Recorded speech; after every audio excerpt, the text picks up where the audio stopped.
Hey, what's going on, everyone? How you guys doing today? My name is Matt Jarbo. This is 3 Buck Theater, and this video is about online content, online viral content, and the fact that the viral boom of the 2010s is done. We are literally 1 week into 2020, and we're already seeing Collider shutting down the vast majority of its shows. Now, CollegeHumor is shutting down. It fired 100 people because it lost its money. The viral boom of this kind of content is so short-lived in our current day and age because so much content is uploaded every single hour. 500 hours of content is where it's at now. A year ago, it was 400. Where's it going to be in a year? I don't even know. So much content is uploaded every single minute to YouTube and Facebook and Twitter that they need machine learning and algorithms to keep it going. And as a result of that, when those fail, people start losing their jobs. Because this article from The Verge here showcases it. Almost everyone at CollegeHumor is fired. New owner asks the internet for help. The cuts affect CollegeHumor, Dorkly, Drawfee, and Dropout. Saying here, as of today, venerable comedy concern. CollegeHumor Media is mostly dead. In the words of Sam Reich, its chief commercial officer, IAC has made the difficult decision to no longer finance us. Today, 100 brilliant people lost their jobs, some of whom are my dear, dear friends. That means that the cuts hit every vertical: CollegeHumor, Dorkly, Drawfee, and Dropout. Only 5 to 10 people are left, according to Bloomberg. Less than a skeleton crew of people are left in order to keep this thing afloat. These 4 companies. Now, the news, however, wasn't all that bad. IAC did allow Reich to become the humor company's majority owner, saying, of course, I can't keep it going like you're used to. While we were on our way to becoming profitable, we were nonetheless losing money, and I myself have no money to be able to lose. Saying here, it's strange and a sad ending for the 20-year-old humor site, which was acquired by IAC in 2006 and launched the careers of 1,000 internet stars. Reich's plan, as he tweeted on Wednesday, was to double down on Dropout, the company's subscription-based streaming service, saying, in these 6 months, I hope to be able to save Dropout, CollegeHumor, Drawfee, Dorkly, and many of our shows.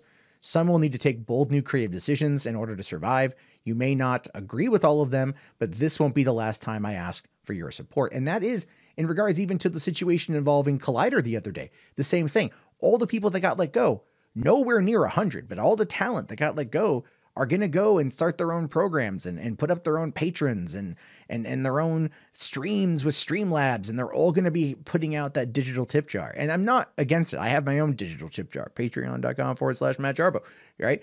But it's like, I don't live in LA. I don't live and work in that system anymore. My expenses are far less than the expenses of living in Los Angeles. My monthly expenses for owning a home, I guarantee you, are cheaper than renting an apartment in North Hollywood. It's really true. Now, the thing is, he does go on his Twitter. He talks a bit more about this, right? So they kind of summarized it. But, you know, he says here, like, I need your support now more than ever. The number one way you can support is to say subscribe to Dropout. We have 6 months worth of content still to release. So there's a lot of stuff there, and that's what they're going to be focusing on, which is good. You know, he really hopes to be able to save everything. And I you know, you can see here that, I mean, these retweets, you know, 1,800 retweets, 7,000, almost 8,000 likes. That's not that big of a spread. Even he's only got 25,000 followers. I mean, you know, there's not a lot there that I think is going to really be able to spread it unless the content becomes so good it has to be seen. So good that it has to be picked up. Now, if you want my honest opinion, with how HBO Max acquired Rooster Teeth, and they're putting all that content over there, I would say something like that would potentially be where all these sites end up going, where they end up just going to Netflix, being financed by Netflix or Hulu or Amazon or something, because if there's enough of an audience there, they'll view it as a valid purchase. And that, to me, is probably where it's going to go. Being independent is not long for this world. But let's talk about why this happened. This is a tweet from Scott Galloway, who writes for he works at a few things. He's just none. But this is from October 12th, 2019. This is a while ago. And it says here, the viewership metrics that were inflated by 150 to 900%. Whole companies shifted their strategy to video. Companies going bankrupt, people losing their job. Facebook gets away with 0.1% of annual income, a slap on the wrist. So yeah, so Facebook ends up having to pay $40 million under proposed settlement for Videometrics lawsuit. This is one of the key factors that would aid to people like the CollegeHumor and even Collider in some aspects getting screwed over, because Facebook was inflating the video metrics to the point of where it was just a lie. It was just a lie. And this is from a year ago. They say here that on Friday, several advertising agencies revealed the details of a proposed settlement with Facebook that would end a class action alleging the social media giant overstated the average time users spent watching video. According to a brief in support of the settlement, Facebook would pay $40 million to resolve claims. Much of that would go to those who purchased ad time and videos, though $12 million, or 30% of the settlement, is earmarked for plaintiffs' attorneys. So, I mean, $28 million of that is going to go to the companies that bought the ad space. And you keep hearing Facebook these days they're courting over gamers, and they're trying to, they have Facebook Watch now, which is their new streaming platform, and all this crap. And they're just a terrible company. They're an absolutely terrible company that lied to people. It says here, the suit accused Facebook of acknowledging miscalculations and metrics upon reports, but still not taking responsibility for the breadth of the problem, saying that the average viewership metrics were not inflated by only 60 to 80%. They were inflated by some 150 to 900%. And the reason why that happened was because when you look at how they calculate a view, right? When you're on Facebook and you're scrolling around, you'll see a video and like, man, how did this video get 2.8 million views? Well, while you're looking at that, while your brain is processing what you're seeing, Facebook will count 3 seconds as a view. So when you're scrolling past the video in your feed and it auto plays, you generally want to go and pause it, or maybe you check it out for a second because it's instant in your face. And as long as you watch for 3 seconds, that counts as a view. With 2 billion people on Facebook and stuff being shared around in that particular regard, racking up that kind of views, not that difficult to do. And so to the advertisers, it looks like, oh my God, there's a market here. Oh my God, there are a lot of people that are here. Oh my God, there's so much money to be made here, when there's not.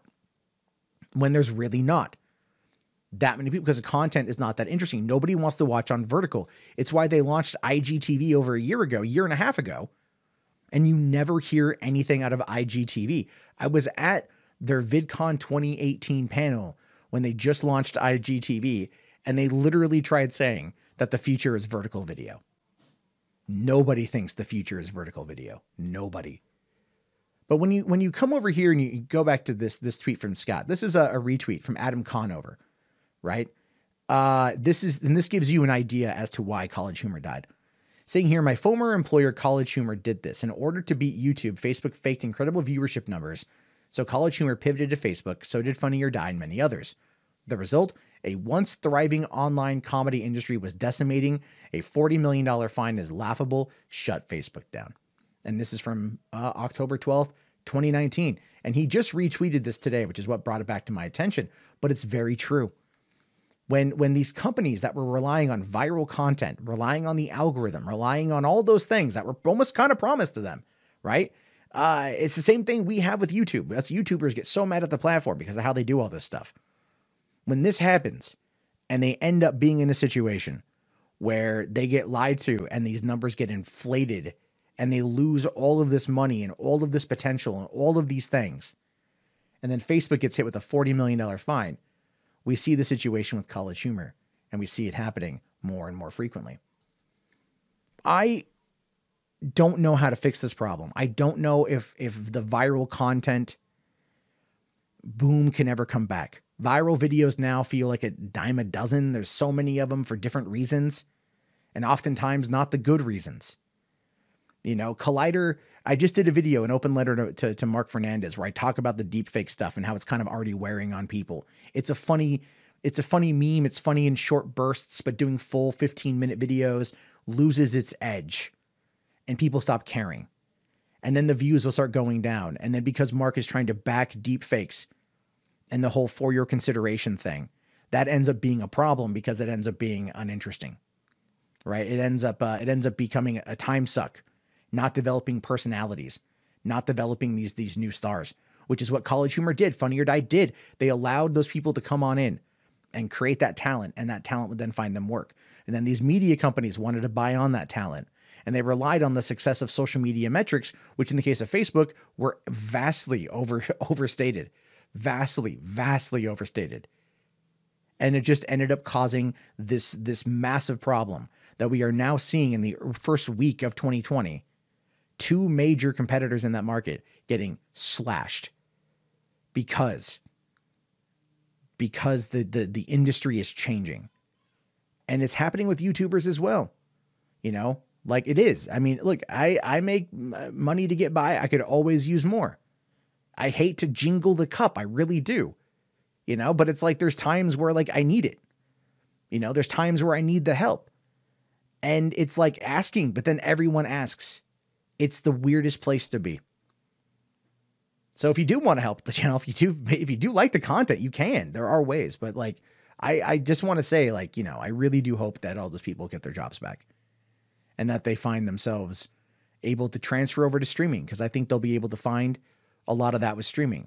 And I have my own comments to make about how Netflix and all those channels, all those services, ignore social media I don't know why they ignore influencers to pimp content, and then wonder why people aren't watching their stuff as often or people don't know about it. It's a whole other thing. But I want to hear your thoughts. I want to hear your attention. If you guys made it this far, do me a favor, type in College Humor in the comment box so I know.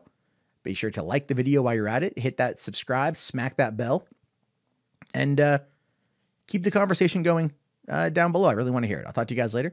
Have yourself a great day. Thank you so much, and peace out.